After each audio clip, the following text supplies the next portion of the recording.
1998 হীরালাল সেন চলচ্চিত্র প্রদর্শনের সঙ্গে সঙ্গে চলচ্চিত্র নির্মাণেও হাত দেয়। 98 থেকে 1901 এর মধ্যে তার কয়েকটি ছবি কলকাতার স্টারে এবং বোম্বের ত্রিভেলি থিয়েটারে প্রদর্শিত হতে থাকে। এদের মধ্যে উল্লেখযোগ্য হল Fatima, the Indian dancer, flower of Persia ইত্যাদি।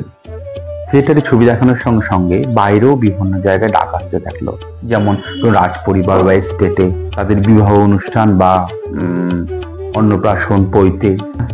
এছাড়া তিনি কলকাতারও কিছু খণ্ড খণ্ড দৃশ্য তুললেন তার ক্যামেরায়, যেমন ট্রাম গাড়ি চলছে বা ফিটন গাড়িতে কোনো সপরিবার ঘুরতে বেরিয়েছে, এই সব আর কি। এদিকে ক্লাসিক থিয়েটারে তখন বঙ্কিমচন্দ্রের সীতারাম নাটকটি হিট হয়। এই সীতারামের কিছু অংশ হীরালাল সেন তুলে নেন। এরপর শুরু হয় এভাবে খণ্ড চিত্র তোলা, যেমন বুদ্ধদেব চরিত, সরলা, আলিবাবা, ভ্রমর, এইসব নাটকের খণ্ড অংশ তুলতে থাকেন হীরালাল সেন। 1903 সপ্তম এডওয়ার্ডের রাজ্যাভিষেক বা করোনেশন, এই উৎসবে শুরু হয় দিল্লি দরবারে দেওয়ানি আমে।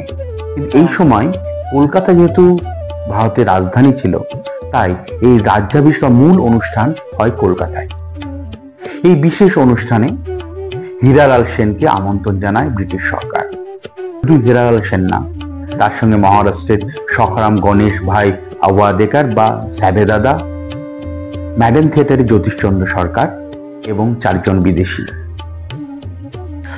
শুধু দিল্লির দরবারে স্যাবেদাদা ছবি তুলে প্রচার গুণে হয়ে গেলেন বিখ্যাত, আর হীরালাল সেন দিল্লির দরবার আবার কলকাতা, এই দুই জায়গায় ছবি তুলে তিনি রইলেন উপেক্ষিত।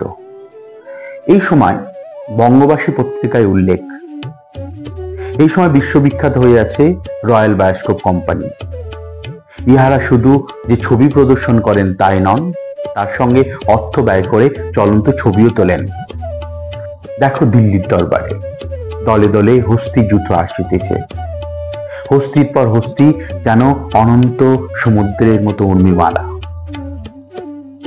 1903 23 জানুয়ারি ক্লাসিক থিয়েটারে অনুষ্ঠান সূচিতে ছিল শুক্রবার বেলা 12টা ভ্রমর ও বায়োস্কোপ।